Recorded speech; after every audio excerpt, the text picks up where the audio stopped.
So today's class, I will tell the portions for your periodical test one at the end, okay? Because only 50 students has joined. Even if I give some inform now, again I have to inform at the end, okay? So last 5 minutes, you please remind me. I stop the class and I will be telling the portions. Okay, the portions will be till whatever I am covering today is not there. Before that, whatever we have covered is there for your T1 from the beginning till the language modeling. Okay, till the smoothing techniques. Everything is there. Today I am going to start with a new topic called morphology that is not there for your T1 or from the beginning first class till yesterday we had a still last week whatever we have covered is there for your T1. Whatever I am covering now today's class or tomorrow's class is not there. Remaining everything is there and all the materials are uploaded in Teams. If you have any material not uploaded, you can ask me. Check once. Ask me, okay? Is that fine? Pranati, she is asking me yesterday. I want to Yes, tell in ma'am. the class itself in front. Okay, you can put it in the group. Okay, everything is included. Only today's class and tomorrow's class is not there. And whatever we have covered from the beginning till yesterday is there for your T1. What problems, what theory, whatever we have solved. Okay, and all the materials related to this is uploaded in the file section of Teams. Please look into that. And if you want any materials, you can post in the group. I can check it again. Okay. So today we'll start off with a new topic called computational morphology. So last class we have started with we have learned language modeling. So language modeling is used for word ordering. Okay. So given a word, what will be the next word? What will next to next word, like that? Spelling corrections, many applications we have seen. Okay. So here we will be seeing what are the different models in computational morphology. Before that, we have seen a word called morphology. Here we have seen in lemmatization and stemming. So I have told only the definition for morphology. Can anyone tell me what is morphology? We have come across a word morphology when I am discussing in text pre-processing, when I am discussing lemmatization, stemming and lemmatization. So before that I have explained you what is morphology, then I explain you what is stemming and what is lemmatization to find the root word. So can anyone know the definition of morphology or what is morphology at least? Study of internal structure of a word. Study of internal structure of the word. Okay. What? We call it as a morphology. So we'll see. So today's class, we'll be seeing what is morphology. Morphology is the study of internal structure of a word. If you take a word, we'll be studying internally we'll be studying how the words are framed. Okay, that's why it's called as the internal structure. Okay, what are all things combined together to make that word, to make up that word. So study of internal structure of the word, that is given a particular word in a language, what are all the different meaningful units it is made up of. The word is made up of what are the different meaningful units, and each small unit in a word is called as morpheme. A word is made up of multiple smaller units. Okay, and each small units we call it as morpheme. Okay, so morphology is study of internal structure of the word, and a word is made up of different meaningful units. Okay, and each small units in a word is called as morpheme. Let us take an example. Okay, if I take a word called dog, it is made up of two different units. What are the two different units it is made up of? What are the two different units? If I take an example word dogs, it is made up of two different units, or also called as two different morphemes. Units are also called as morphemes. What are two different morphemes in the word dog? The first one is the, what are the two different units in the word dog? Dog and First S. one is a dog. Yes, okay, very good. Dog and S, where dog is the root word and S is a suffix which is added to the dog and makes a plural. Okay. Second example, if I take an example called unladylike. Okay, unladylike. So this unladylike, it is a word which is made up of how many units and how many morphemes? How many units and how many morphemes? How many units or how many morphemes? The single word unladylike is a single word. How many units or how many morphemes it is made up of? How many units it is made up of? 3, ma'am. 3 units, very good. 3. What are the 3 units? We have which is meaning it is one unit. Lady is another unit, and like is another unit. Okay, so 3. Is like a not, lady is like a woman, like is like a liking. So 3 units it is made up of. One is a prefix and then I have a root word lady and a suffix called like. Okay, unladylike. So lady is a well-behaved woman. An is like a not. Like is having a characteristics of, okay, this like this. So these are three words. So it is made up of three morphemes. A word is made up of different meaningful units. That small units we call it as morphemes. So unladylike is an example of showing the three morphemes. Okay. Later on now we will be learning about. So this is how the what is morphology? Morphology is study of internal structure of a word. If you take the word dogs, how the word dogs comes from. So dogs comes from dog plus s. The dog is the root word and s is a suffix added to the root word to make it as plural called dogs. This study of internal structure is called as morphology. And each and every unit in the word dog plus s. The dog is the root word and s is a suffix attached to it. That we call it as each and smaller units we call it as a morpheme. Okay. Next we will be learning about now. We will see the various linguistic notations or the terms which is used in morphology. Okay, the first term is allomorphs. Allomorphs are nothing but the opposites. Okay, the variants of same morphemes but cannot be replaced by another morpheme. Okay, see for example, allomorphs are nothing but the opposites. Okay, so for opposite of happy is what? What is an opposite for happy? Allomorphs are nothing but the opposite for the words. Opposite for the word happy is? Unhappy. Unhappy. Possible? Impossible. Impossible, not impossible. So for all the words we cannot have the same prefix to make it as an opposite word. Okay, so that is different words we have different morphemes to be applied to make an allomorph. That's why they have given the variant of the same morpheme but cannot be replaced by one another. Each one has different things. Rational, it is irrational, that is not irrational. Okay, so different words. For happy it is unhappy, rational it is irrational. Different words we have different morphemes. Morphemes are nothing but what? Morphology is the study of internal structure of the word. What is morpheme? What is morpheme? Unit of word. Small unit in a given word. So I am adding a small unit called un to the word happy to make it as an allomorph unhappy. Okay, so different words we have different morphemes. For rational, I am adding a morpheme called ir to make it as an allomorph irrational. So different words we have different morphemes to be applied to make an allomorph opposites. Okay, so given a word to convert to unhappy, happy, we can use un to make unhappy. Given a word rational, I can add ir to make an irrational. Not I cannot add un to make an unrational. It is not a meaningful word. Okay. So next terminology what we are going to learn in this. These are all the various terminologies what we are learning in morphology. Second terminology is bound and free morpheme. What is bound morpheme and what is free morpheme? Bound morpheme is a morpheme that cannot appear as a word by itself. Okay, it cannot be appeared as a word by itself. It can be added to the free morpheme. Okay, and to make some grammatical way. Okay, for example, in the dog, what are the bound morphemes we have? This is an example. What is bound? Bound means it is added to something, bounded to something. So dog is a root word. What is a bounded here? SC bound. Bound morpheme. In quickly, which is bounded here? LY. LY. Walked, which is bounded here? ED. ED. So bound morphemes are the morphemes that cannot appear as a word. Whether ED can be appeared as a word itself? No. LY can be appeared as a word itself? No. It can be added to the free morpheme to change the grammatical sense. Okay, or dog to dogs, make it as plural. Okay, so it cannot be appeared as a word by itself. Okay. So whereas if you take the free morpheme, what is free morpheme? It can appear as a word by itself. Often it can be separately, it can appear, or it can be combined with other morphemes too. Okay, for example, walk.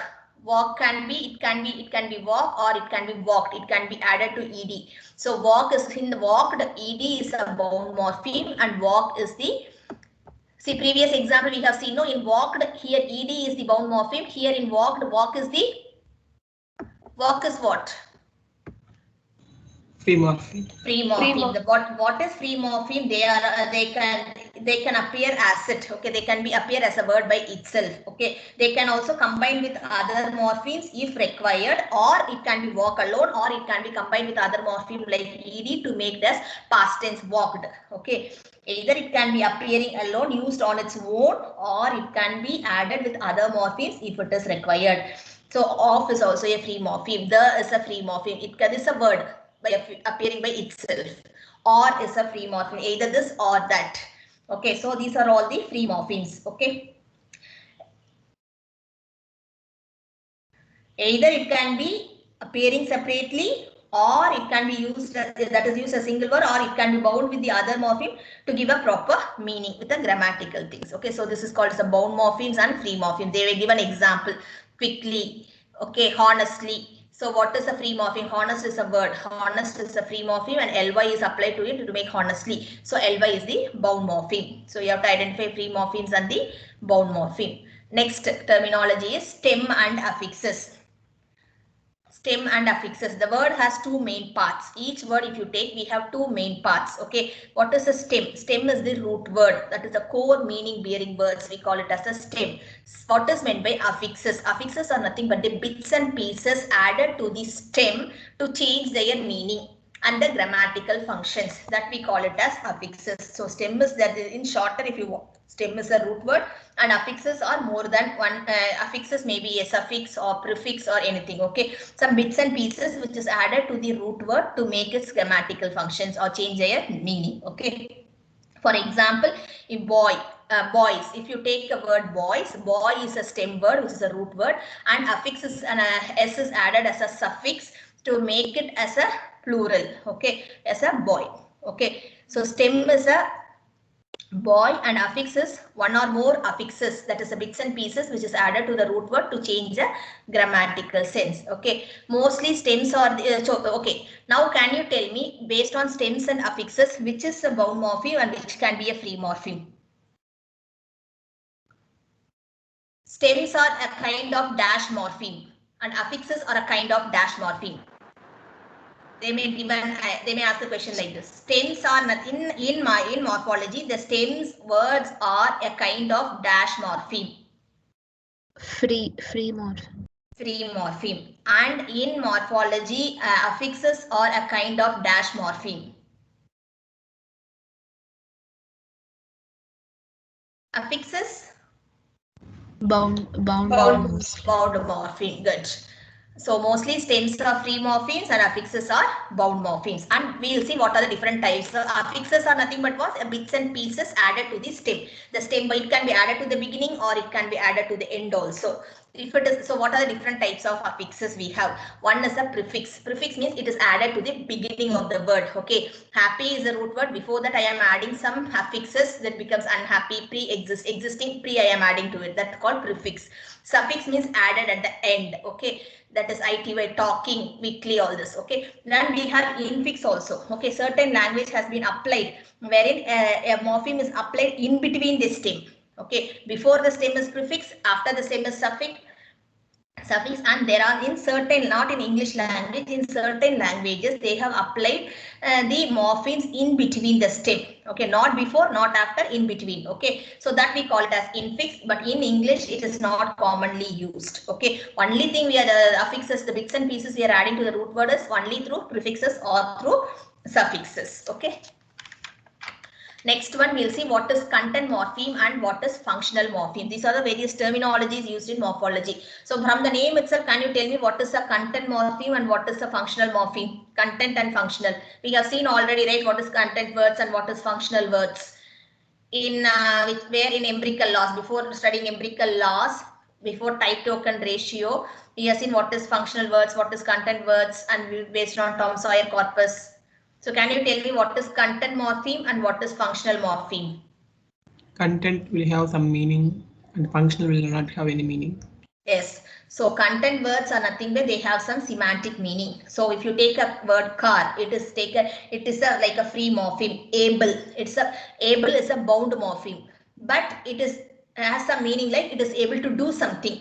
Okay, so these are all, we call it as the content morpheme which has some meanings, whereas the functional morphemes provides only the grammatical sentences. It has no semantic content used for grammatical sentences, making as plural, applied after a word but does not contains any semantic meaning. So S is a functional morpheme which has no semantic content, which is used for the grammatical sentence as plural applied after the word, but it does not contain any semantic meaning, but has only the grammatical meaning, making us plural. That all we call it as the functional morphemes. Next one, inflectional morphology and what is derivational morphology. Okay, so there are two types of morphology, inflectional morphology and derivational morphology.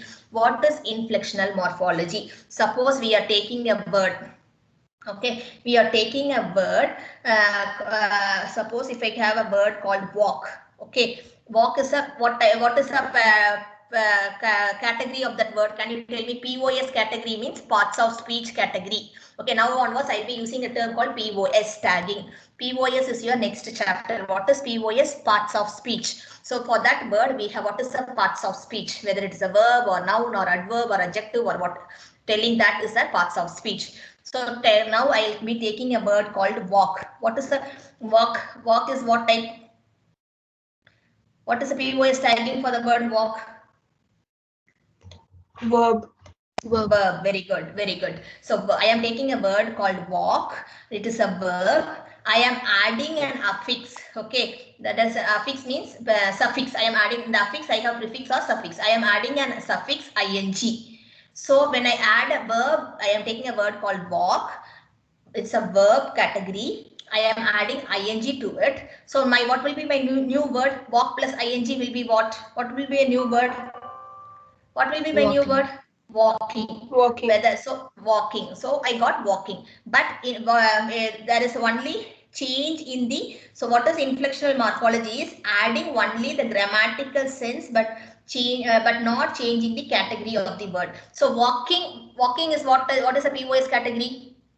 Taking a word, adding some affixes or suffixes, prefix or suffix, and I am getting a new word. That new word change only the grammatical sense, not the POS category. That type of morphology we call it as inflectional morphology. So what is the POS category for walking? Verb. Verb. So what is the input I have taken? Verb only. Verb only. I am adding ing to it. Finally, I got walking, and the POS category is same as verb. Only the grammatical sense change. Walking. Okay, it may be a present tense or past tense or whatever it may be. It is changing only the grammatical change. Okay, that is next that we call it as inflectional morphology. Okay, creates a new form. That is next one is a derivational morphology. What is a derivational morphology? Is creates a new forms of the word by changing the parts of speech. Whereas in previous one, the new word, whether the POS tagging is changed, parts of speech is changed in the output. Taking a word, adding some affixes, I am getting a new word, but if the new word changes only the grammatical sense without changing the POS category, that is called as inflectional morphology.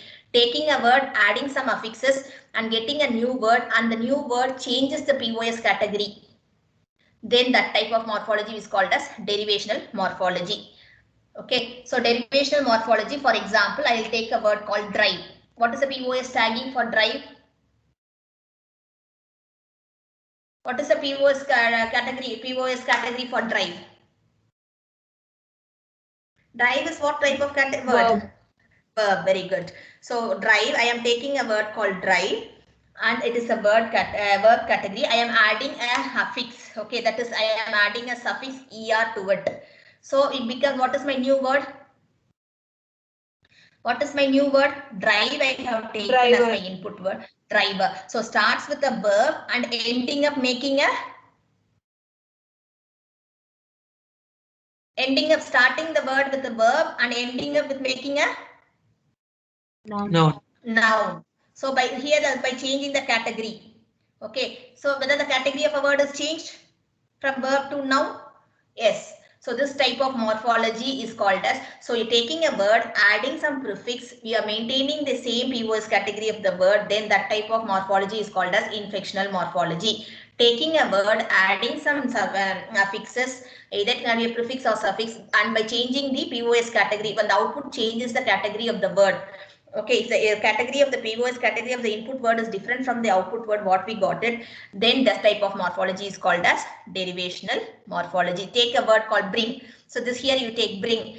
That can be brought, I am adding s to it. To bring, brings, I am adding ing to bringing. So everything is a verb here, but only thing is the grammatical word is changed. So this is an example for inflectional morphology. If I take a word called logic, okay, it becomes logical, logician, logical, different categories. One may be noun, other is adverb, adjective, etc. So this type of morphology we call it as derivational morphology.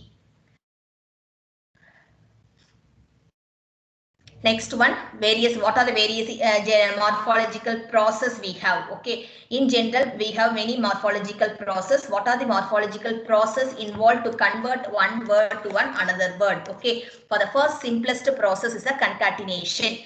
What is concatenation? We all know, adding something, concatenating, combining two things, taking various morphemes, concatenate to create a new morpheme. For example, I am taking happy. That is, I am taking happy, making as unhappy, concatenating with un to making it as unhappy. Hope, I am concatenating with less to become hopeless. Okay, that is called simple concatenation. That is combining different morphemes together. So happy is a morpheme, it's a free morpheme. Un is a morpheme, it's a bound morpheme. So it's a bound morpheme. So I am concatenating two morphemes to make a new word called as an unhappy. That process we call it is a simple process called as concatenation. Combining different morphemes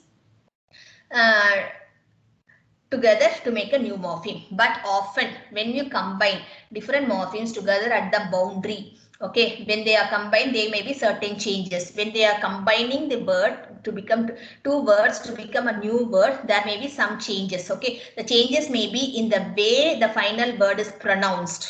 Okay, it may be changed. There are two ways in which it can be changed. Either it can be a phonological change or graphemic change. Okay, graphemic change is on the boundary level. For phonological change is based on the pronunciation. Okay, there are two ways in which when I combine two words to become a new word, there are two ways. There are two changes in the boundary. When I combine two words, there will be some changes to be making the boundary of both the words to make a new word. The changes can be in two ways. The first way is in the way in which the word is pronounced. It is called as phonomic change. Other changes is the way in which the final word is written, that how you are writing it. Okay, that is a graphemic change that is making in the boundary. For example, if you take a word called book plus s, books, shoes, shoe plus s, it becomes shoes, shoes. So different for a book plus s, books. Shoes, if you take shoe plus s, shoes. It is what type of change? It is phonological change or graphemic change? Shoes, if you take book plus s, only s I am getting, books. Whereas if I take shoes, shoe plus, what is the sound you are adding it? What is the sound you are adding it here? Shoes. Z sound you are getting it, right? Yes or no? Yes, ma'am. Okay, different phoneme that comes, change in the boundary how the words are pronounced. So when you are pronouncing book plus s, it's books normal. Whereas shoes, if you take shoe plus s, shoes, you will be pronouncing as. There are some changes in the when you add this this morpheme plus this morpheme, I'll be getting some phonological change, shoes. Okay, whereas next example, happy plus er. What is the change we are getting? Happy plus er, whether I am writing HAPPYER. What I am writing here finally? When I combine two morphemes, either I will be having some phonological change, sound will change, or there will be some graphemic change in the morpheme, in the boundary level. Okay, morphemic, that is graphemic change is it is nothing but the way in which the final word is written. For example, if I have a word called happy and another morpheme called er, when I add happy plus er, what is the word I am getting? HAPPYER or HAPPIER? Can you please tell me? HAPPIER. Okay, so this type of change is called as a graphemic change. That is change happening at the what? the way how it is written. I am not writing as HAPPYER. I am writing as HAPPIER. Okay. So what rule I am applying? Y changed to the boundary. What changes I have made? The boundary of the word Y is changed to I. That is spelling change. This is called a spelling change in a morpheme in the morpheme boundary. Okay, that is graphemic change is nothing but the spelling change that is happening in the morpheme boundary. That is Y changed to I. Okay, this change in the grapheme. What grapheme that is changed? That is changed in the Y is changed to I. This is spelling change. Okay, so this when we are concatenating, either sometimes it is concatenated as such, or when we are concatenating, there will be some pronunciation change, or there will be some graphemic change in the boundary level by adding when we concatenate the two words together. Okay, so these are all the two things will be happening when you concatenate. Sometimes there will be no change, sometimes there will be graphemic change, or sometimes there will be phonological change. Next morphological process is reduplication. Okay, what is meant by reduplication? Adding suffixes might do reduplication in the stem. That is, we are repeating the same words twice. That we call it as, that is a part of the word or the entire word is doubled 2 times. Okay. So this mostly will not be used in English language, but some languages they will be using 2 times to represent the same thing. Okay. See this example. If you are in the child fell down while walking. Okay, this is an English sentence. But when we are telling it Telugu, how you will tell it? If there is any Telugu people, can you tell me? Can you translate this word in Telugu? The child fell down while walking. Any Telugu people, you can translate the sentence, right? Whether it is right or I don't know. You tell me how you will tell it in Telugu. The child fell down while walking. I didn't. So this correct? Pillavadu nadastu padipoyudu. What is this? Yes, ma'am. Yes, ma'am. Right, ma'am. This is right. Pillavadu nadastu. So what is here reduplicated? The same word is reduplicated twice. Okay, but this will not happen. But the corresponding English word is what? The child fell down while walking. So when you convert machine translation, if same word is repeated twice, this is called reduplication. How it has to be handled. So sometimes in some languages, the same thing. See, nadastu as repeated twice. But here we have not repeated any word twice when you are translated in English, right? So this is called reduplication. In some languages, the same thing, we will be having the same words repeated, entire word or the same word will be repeated twice. So how that has to be handled? All these has to be taken care when you are converting in machine translation process. You cannot nadastu means you cannot put the same thing twice in the English sentence. But see in the English sentence, whether the same word is repeated twice. Nadastu means what is there in English? Walking. Right? Walking. So only one time I have given in walking, but I have nadastu we are using. But when we are telling in one language, we will be using the word twice. That we call it as reduplication. Okay, sometimes the word will be repeated twice in the sentence. Next morphological process. These are the different types of words. Internal structure we are learning, right? These are different process we will be coming across in the sentences. Okay. Next one is suppletion. What is suppletion? Where a word is completely replaced and that has no connection at the surface level at all. That we call it as suppletion. A word is completely replaced by another word and there is no connection at the surface level. Go is replaced by went. Okay, good is replaced by better. Is there any connection in the surface level word? This is a surface word, go. I am not writing as going like that. Simply it is entirely converted to what? Entirely converted to what? It is the word is completely replaced, or if there's any connection with the root word or the surface level word or the input word. No, ma'am. No connection. Completely different. That we call it as suppletion. Okay, where a word is completely replaced that has no connection at the surface level. Okay, go, no connection at the surface. For good, I can make it as better. For go, I can make it as went in the past tense. So the word is completely replaced by another word which has no connection at the surface level. That type of process, morphological process, when I am converting a word, that we call it as suppletion. Or sometimes we have internal changes in the morpheme. Okay, sometimes the word changes internally only. For example, sing, if I take, it can be sang or sung. Man if you take plural men, goose if you take plural geese. Okay, so these are the internal changes of the word. Okay, that is changing internally in the morpheme, changing internally without adding any suffixes. I am changing the word internally without adding any suffixes or affixes. Okay, sing to sang. So sing, from sing, I am forming, I have a different tense. We can get it sang, sung. Okay, these are all the different tenses for the word sing. But I am not adding any of the affixes. Okay, either prefixes or suffixes to change the word.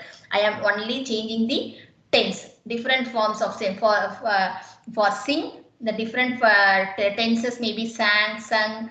Okay, all these are the different tenses. Changing internally in the word itself, not adding any of the affixes, that we call it as internal changes in the morpheme. Internally, I am changing one word to the another word by changing the tense of the word without adding any of the affixes, that we call it as morpheme internal changes. Okay. Compounding. Next one is compounding. What is compounding? Words formed by combining two or more words in English. Okay, it is like a concatenation only, taking two different words and making a compound out of it from various POS tagging. It can be from same, I am taking two different words. The two different words can be from same POS tag. I can take adjective plus adjective and I can make it as an adjective. I can take noun plus noun and I can make another noun, or I can take verb plus noun and I can make it as verb. Either the two words. Compounding is words combined together to by combining two or more words. Okay, when you are combining two or more words to give a new word, the two or more words can be from same POS tagging or from different POS tagging. Okay, bittersweet. Okay, so take this example, rain plus bow. Okay, becomes a rainbow. So this is also called, it's a compounding. So compounding, if you take, when you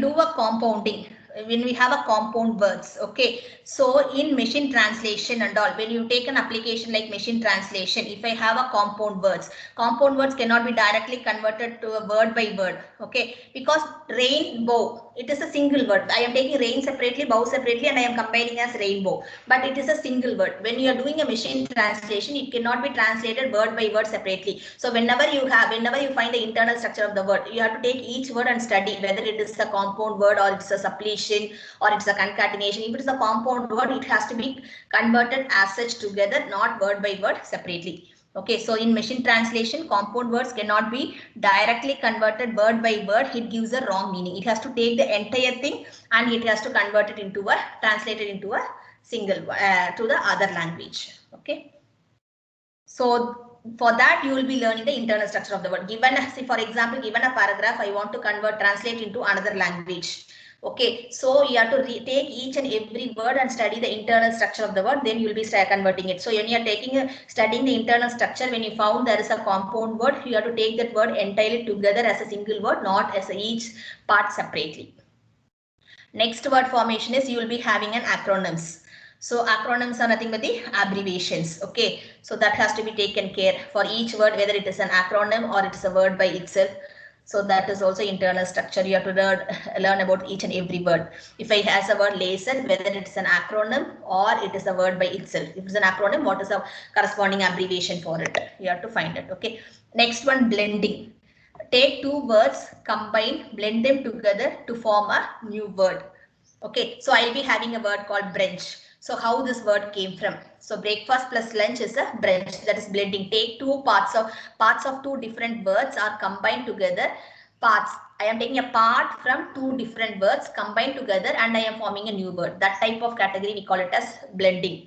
Smoke plus fog is smog. Okay, so this is an example for blending. Blending is taking two words and combine or blend them together to form a new word.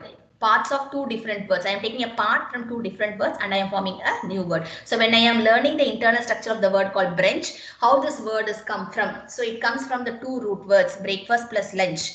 Okay, so based on these two root words, sorry, 1 minute. So based on these two root words, I'll be taking a part from these two root words and I am applying a blending technique to form a word called bridge. So this is called as blending. Next one, clipping. Clipping is mostly students used a lot. Okay, what is clipping? Can you tell me? It is mainly used by the students generation, younger generation. Clipping, longer words are shortened. So can you give an example for clipping? Yes, ma'am. You. Why? You like that? Even if you are taking a laboratory, we are telling us what? Lab. What is the entire word? It's a laboratory. But what here shortened word is what? Lab. For doctor we are using DOC. For bicycle we are using cycle. Bike. Yes or no? Refrigerator we are using fridge. But that is the original word. But the longer words are shortened. Okay, so you have to, when you have a word called refrigerate, examination, you are writing as exam. Okay, so the larger words are shortened. So in some places it can be examination. So if you take a word called exam, you have to find the root word. What will be the root word? It is the main word is examination is the correct word. But we have clipped, we are applying a clipping technique and we have longer words are shortened to make it as exam. Okay, so clipping technique is applied here. Like that, you have to study the internal structure. Clipping is longer words are shortened. Next, what is the processing morphology? Okay, so these are all this till now we have seen these are all the different process happens in morphology. So what are the process we have? We have the morphological process like reduplication, we have suppletion, we have internal changes, we have compounding, we have acronym, blending, clipping. Okay, so these are all the different process happens in morphology. Now in NLP perspective, we will talk about how do we process this morphology, what different things are done, what things we have to do it here. Okay, so the simple thing is lemmatization. So we know what is lemmatization. We have to find the lemma for the word. Okay, that is the root word. Lemmatization is given a word, finding the root word. Lemma is nothing but the root word. Okay, so the main simple thing is, the first thing is you have to find the lemmatization for the given word. So if you want to study the internal structure of the word, you have to find the lemmatization of the word and you have to find the POS category of the word. These two are the two important things. Okay, the first one is lemmatization of the word. What is lemmatization? Given a word, finding the root word or lemma. Okay, so for example, if you take a word called sa, the root word is C. Okay, the root word, it came from C, that is C or saw. Okay, so saw, it can be saw itself or it can be come from the root word C. Okay, C, or it can be saw noun itself. Okay, that's why you have to find the root word. What is the main root? If I have a bring, bringing, brought, all these, the root word or all these words come from the main root word called bring. So from bring, if I add plural, it brings. Brought means all past tense. Bringing means present continuous. Like that, I am adding some suffixes and affixes, but all these words comes from a single root word. So the main thing is we have to find the lemmatization for the given root word. That's why see here, morphological analysis, set of lemma, and you have to find. So morphological, please make a note of this. For each word in morphological analysis, we have to find the set of lemma. What is the root word it comes from? Okay, and what is the POS tagging of the word? Okay, what is the POS tagging category? Okay, that is whether it is a verb or it is a noun or whatever it may be. A word can have multiple POS tagging. Okay, it can be a verb, or it can be a noun based on the category of in what sentence, in how it is appearing in the sentence. Okay, so in morphological analysis, for each and every word we will be finding the root word and finding the POS tagging. A word can have multiple POS tagging. Okay, see here, I have a word called Peter saw her. Okay, I have a word.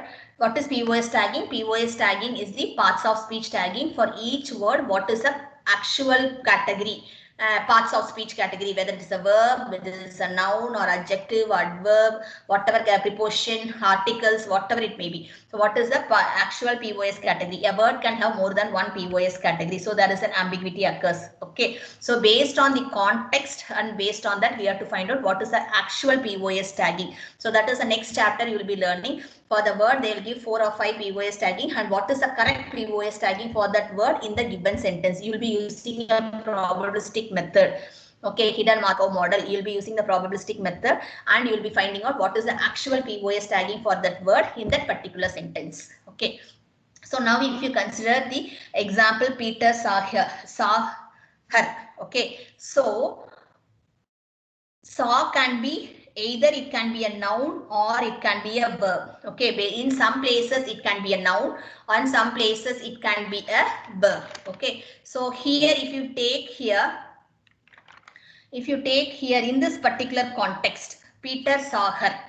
So they are given that there is two for the word saw. We have two POS category. It can be a noun or it can be a verb. So according to this context, what is the context I am taking? My sentence is Peter saw her. So in this particular context, the word saw, it is what? What type of grammatical parts of speech category? In this context, they are telling the saw is a word. I am taking a word saw. The saw has two POS category. They are telling it can be in a dictionary. They have given the saw has two POS tagging. In some context, it can be a noun, and in some context, it can be a verb. Okay. So you have in this context, can you tell me what this saw belongs to? What type of POS category it will be? Peter saw her. In this particular context, the word saw, it is a verb or a noun? Verb. It's a verb. So I have to find so I have a disambiguation whether it is a verb or a noun. So based on the how to overcome this disambiguity, whether it's a verb or a noun, we will be learning in the next chapter in POS tagging chapter. We will be given a verb saw, will be given different categories will be given, and I will be given a sentence Peter saw her, and you will be calculating the probability with saw with the noun, saw with verb, with all other words, and you will whichever has the highest probability, that is a correct POS tagging. That we will be seeing in the next chapter. So according to this context, in the Peter saw her, the word saw is a verb. So what is processing morphology? I told you have to find the lemma, the root word for the what is the root word it came from, and what is the POS category. So saw, if I take a word saw, it came from the root word see. Okay, it came from the root word see, and what is the POS category? Verb in past tense. Okay, verb in past tense. So this is the main thing. We have to study the internal structure of the word. For each word, we have to study the lemma. What is the root word that word comes from, and what is the POS tagging? That is the processing of morphology. Okay, so you have to take each and every word present in your context, and you have to find out what is the root word, what is the lemma for that word, comma, what is the POS category. That's why see here, this is the morphological analysis. They may ask a morphological analysis for a given word is set of dash, a set of lemma plus the tag. So if I give a word morphological, I want to find a morphological analysis for the word saw in the sentence. Peter saw her. So the morphological analysis for the word saw implies a set of, in bracket you can write, set of means you can write it in bracket. What is a lemma? What is the root word saw? Saw came from the root word called see. See with past tense, so which becomes saw. So what is the POS tagging for that word? But plus the tag. Tagging is POS tagging, parts of speech tag. What's the tag associated with that word? Parts of speech tag. It is a verb. Okay, so this is the main process of morphological process. This is how a tagging is different from morphological process. Okay, tagging is nothing but POS tag, that is the what is the parts of speech that word is. But morphology is study of internal structure of the word, how the word comes from, what is the root word and what is the suffixes and affixes added to it, whether it is free morpheme or it's a bound morpheme, whether it's a clipping word or it's a concatenated word or it's a suppletion word. All these you have to find out, and from based on that you have to find the lemma of that word, and you have to find the POS tagging for that given word.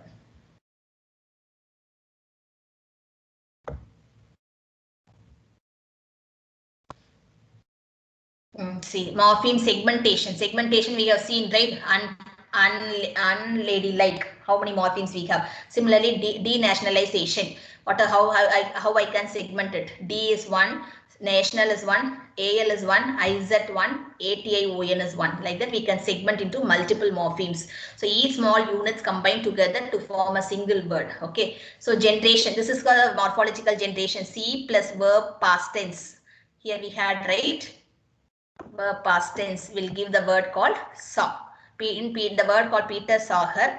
The word saw has a root word see, and this POS tagging is verb in the past tense. That is the how it is generated. The word saw is generated from see plus verb past tense becomes saw. So it came from the root word see and its pivot tagging is verb in the past tense to get the word called saw.